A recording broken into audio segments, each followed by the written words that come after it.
signs, Gemini, Libra, and Aquarius. Welcome to my channel, Tarot by the Intuitive Teacup. That's me. We're going to do a tarot reading for you air signs as a collective. This will be a general message, so please come into it with an open heart and an open mind. Use your discernment to separate what messages are meant for you and which messages you choose to release. You are accountable and responsible for all your own actions and decisions. This is optional advice or guidance, but let's get you some helpful messages. Let's see what my air signs need to hear. There's no timestamp on this reading, so if you come across it, hopefully something in here is meant for you. Ooh, all right. All right. I love this deck. It's so pretty. I love the images. All right.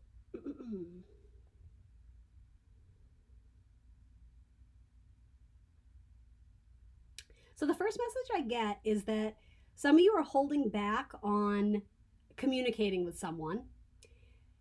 And there's a couple different reasons behind it. So obviously take the one that works in your storyline, but there's a couple different storylines coming through is what I'm trying to say. Holding back on communicating with someone because you're very intimidated by them. It's almost like you put them up on a pedestal. They're the most beautiful man, woman, whoever you've ever seen. And you're a little bit shy and hesitant because it's like you're diminishing your own value. And it's not that you need to. It's almost one of those scenarios where it's like you do work up the courage to speak out or send a message or apply to the job, right? Maybe it's a job and you're just like, oh my God, I'll never get it.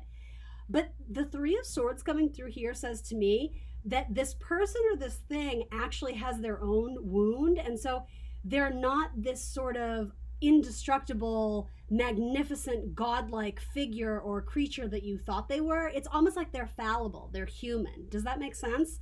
And you don't discover that until you reach out. So not that I ever recommend or would advocate putting someone else on a pedestal above you, but something about this, it's already in your mind that, oh gosh, I don't know, like you're going back and forth. Should I reach out? You know, do I deserve it? Would, you know, what is that expression? It's like they're out of my league. That feels very much in your head at this point, but it's just, it's a thought in your head, but it doesn't mean it's backed by any truth. And the thing is, I actually like this because you do move forward slowly. It takes you some time. And when you do reach out, I think you're pleasantly surprised.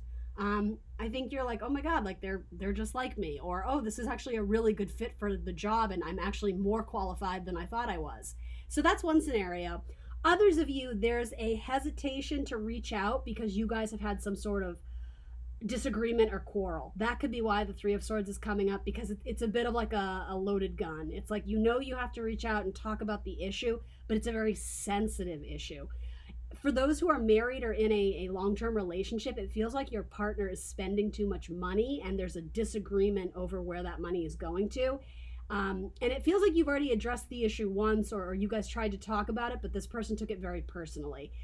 Possibly because they're spending money on things that you don't deem as necessity. Now, I don't know who's right, I don't know who's wrong, but the Three of Swords says, you know, Libra energy is needed here, right? So Saturn in Libra, it's an energy where it's a duty, it's a responsibility to bring some sort of equilibrium, justice to the relationship, to the conversation, to essentially balance it out again, get things back in balance or back in order. This might involve a Sagittarius. It doesn't have to. So there's two different storylines there. So let me look at these cards and see where it goes from here.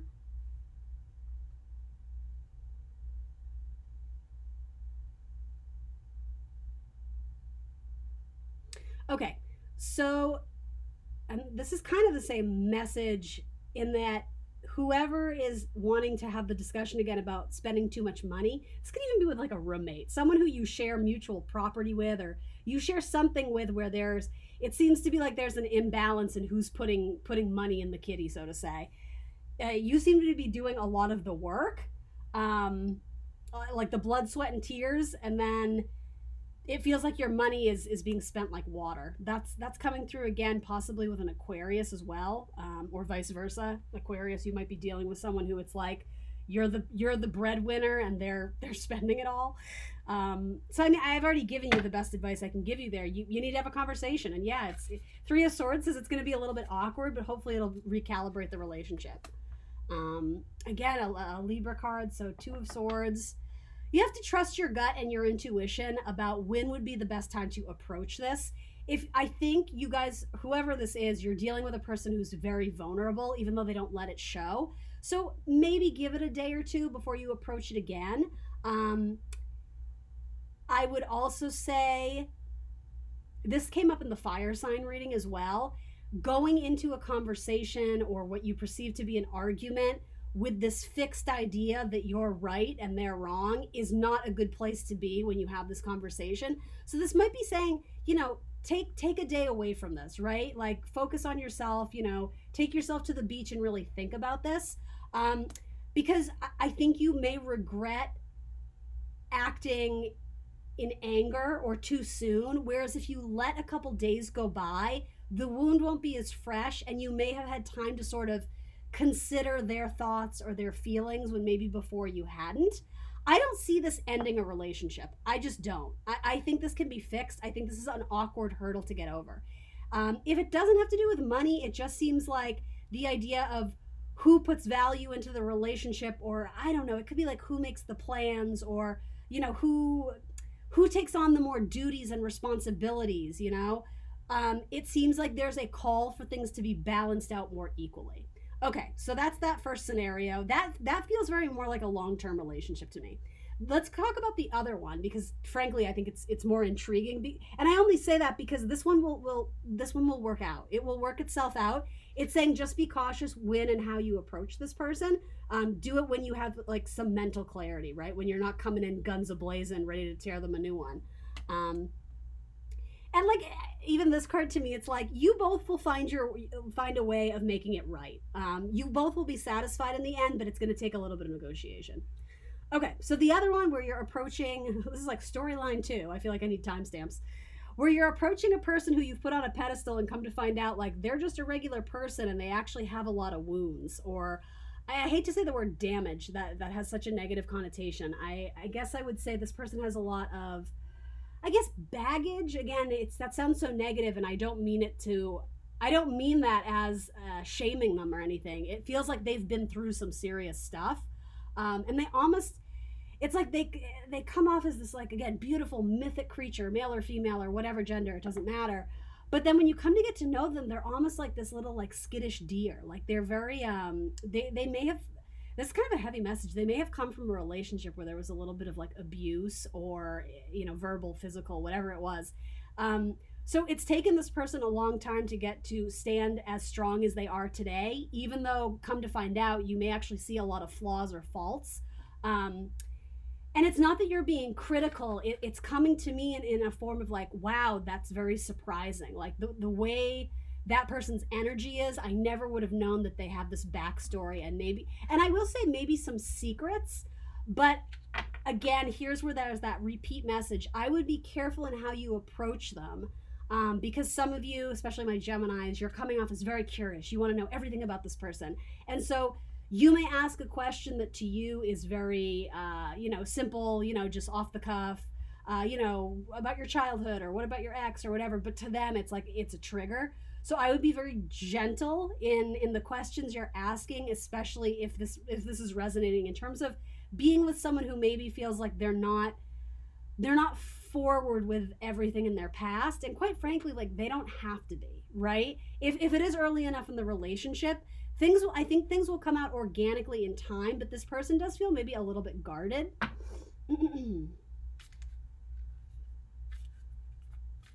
Yeah. It feels like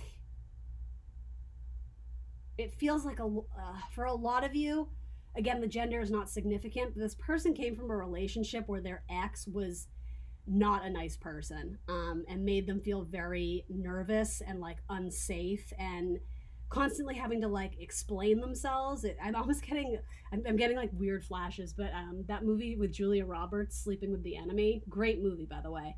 But yeah, like she has quite a challenge in getting away from her ex, and I'm getting vibes like that, if anybody can relate to that. All right, so let's see where this goes, because I want to give you positive messages. Let's see what comes of this. So what this person values most in a partner is their authenticity. And so I think for my air signs, Gemini, Libra, Aquarius, if you're watching this and this is making sense to you, right? If you have someone that you're kind of enamored or intrigued by and you don't know how to approach them, be yourself very much. And I mean, I know that's cliche to say, but there's something about you that is very vivid and vibrant and unique. And that's what catches their eye.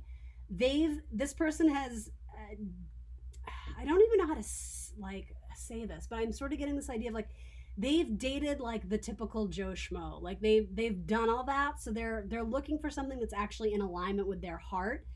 So I think this actually has to do more with like superficiality. I think they're not looking for a pretty face, whatever that even means, right? They're not into like the superficial, oh, I got to get my lashes done and my nails. Like this person does not give a shit about that. Like that is like their lowest priority. They need someone who like comes at them from the heart. And maybe that's why they're holding back a little bit, is because they think you're with the Knight of Wands. Sometimes that can be a very showy energy, can be very Sagittarian kind of, look at me, isn't this life so glamorous? And I'm not saying you're necessarily doing that on purpose. But what this person wants to get to is like the core like values you have as a person, and like, well, that sounds really deep. I don't know if that's the best way of phrasing it, but like the substance behind all the glitz and glamour. Like, you know, make yourself look good, do what you want to do. But ultimately, to impress this person, put your money where your mouth is, you know, because this person has been through many scenarios where it's like people promise things and didn't deliver. And so in a sense, this person is guarded, but in some ways, I think they're very happy to not be instantly committed because they're used to getting their heart broken. So be the person that changes their mind. Or be the person who breaks the chain, right? We all have sort of like karmic lessons, right, if you will.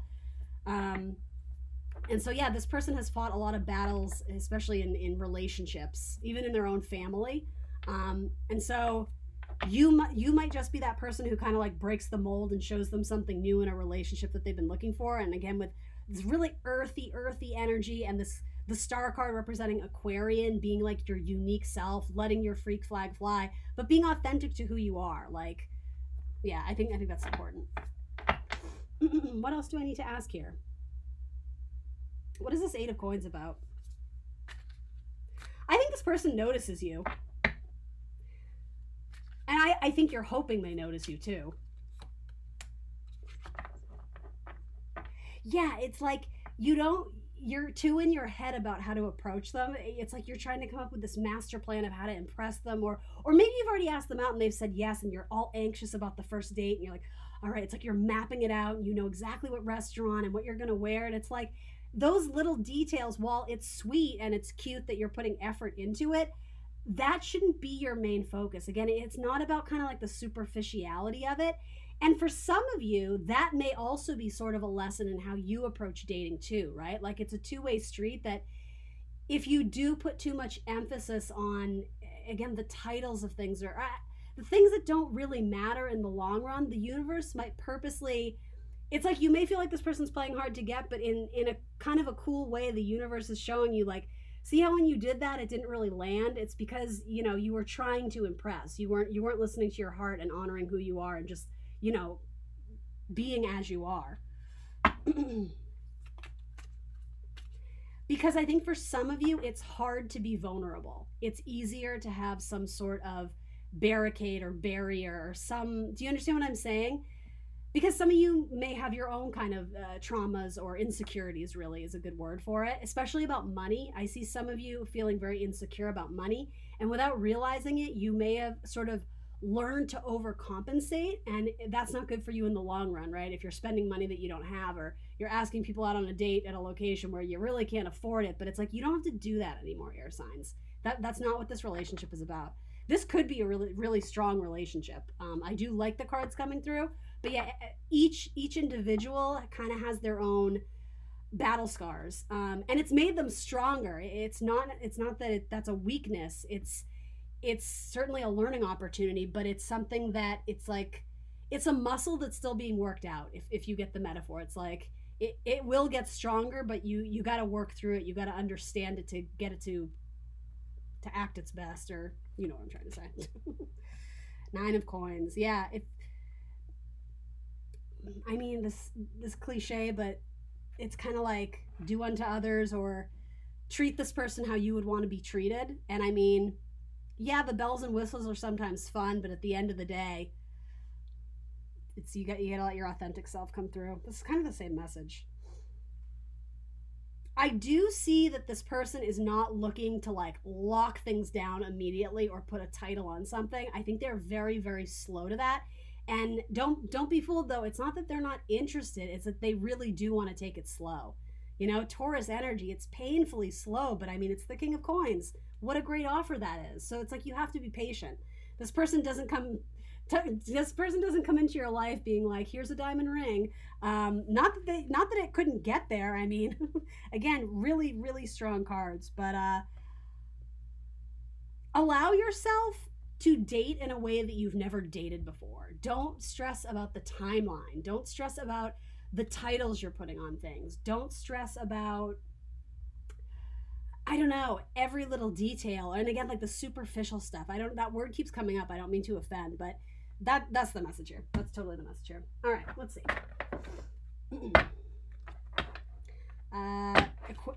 Aquarius, Virgo, Taurus, Sagittarius, Gemini, Libra. Those are just a few that are coming through.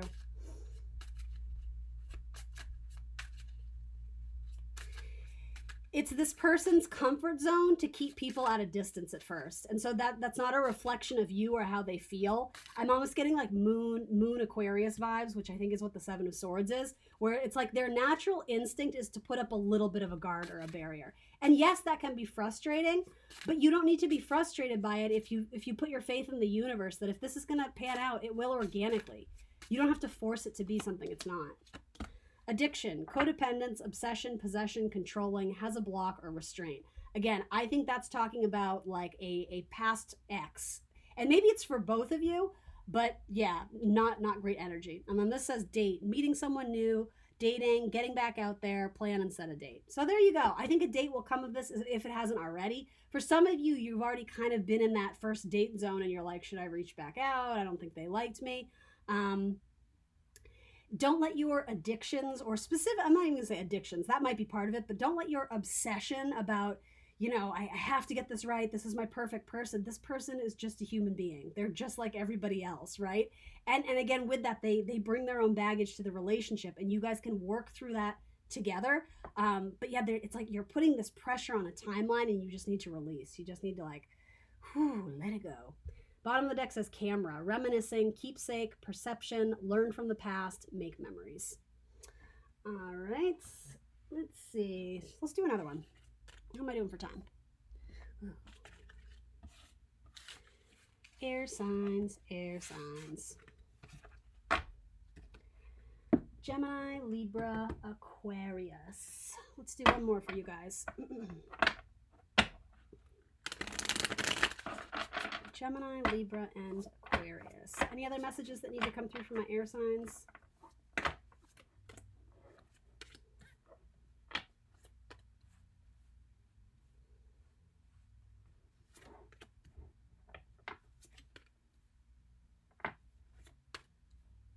Ooh, what a cute card. I love that.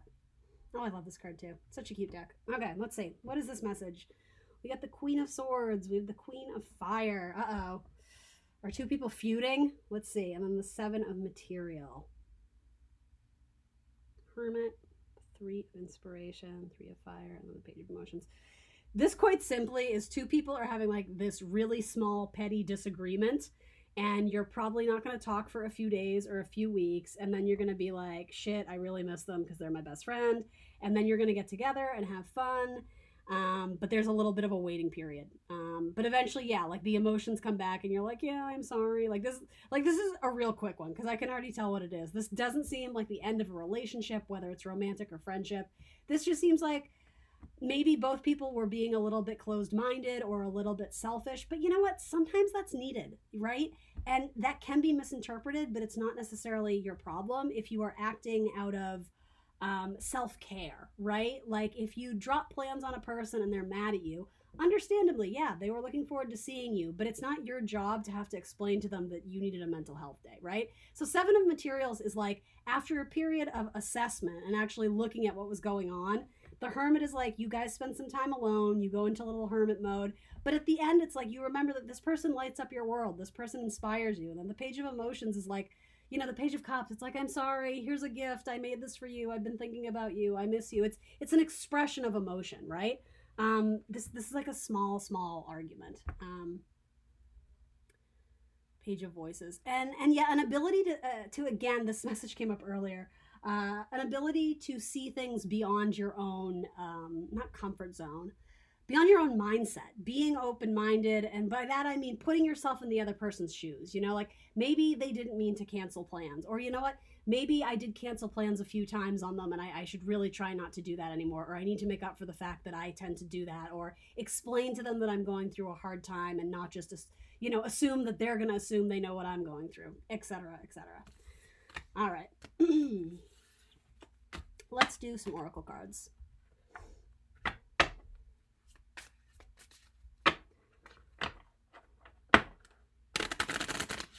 Gemini, Libra, Aquarius. Gemini, Libra, Aquarius. I have to figure out my lighting, guys. I don't like it. See how like half my table is like dark and then the other half is like on fire with the light? I'm going to fix that, but bear with me. Bear with me. All right, for my air signs. Gemini, Libra, Aquarius.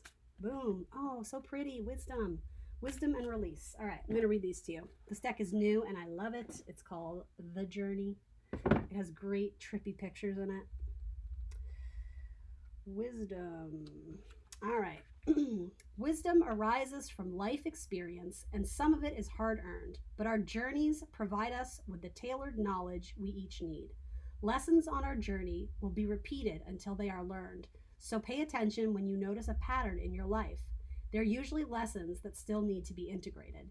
As we grow older, our looks change and our bodies don't work as well as they once did, but wisdom is gained, formless and timeless. Those who have it will always be rich, and those who share their wisdom will never be lonely. Oh, I like that. And then let's do release. Release. Release the old so that the new can enter. Trust that by letting go, what is meant for you will find your orbit. We can weigh ourselves down with too much, whether that takes the form of objects, judgments, thoughts, emotion, demands on our time, and so much more. These hefty attachments obscure our true selves. Notice what makes you feel closer to yourself and what pulls you further away. What lights you up? What drains you? As you release everything heavy, what remains is clarity. All right, one more. Let's do one of these. Believe in your own magic oracles. Aren't these cards so cool? I mean, they're so simplistic, but I just think they're so pretty. All right, for my air signs, let's do one card only, please. Gemini, Libra, Aquarius. What is another message they need to hear or see in this reading? Whoop. Wings. You never needed the wings to fly. Let's see. Voyage, villain. How are these organized? Okay, by number. Number 8.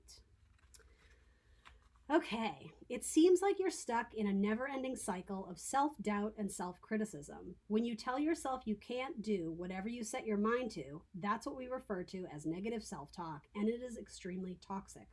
Just as we expect others to treat us with kindness, we also need to treat ourselves with kindness. A bird can't fly away if you never let it out of its cage. All right, air signs, that's what I got for you. It has been so long, so show me some love on YouTube. Remember to like, share, subscribe. Thank you for tuning in, and I hope to see you very soon for more tarot readings. Bye, guys.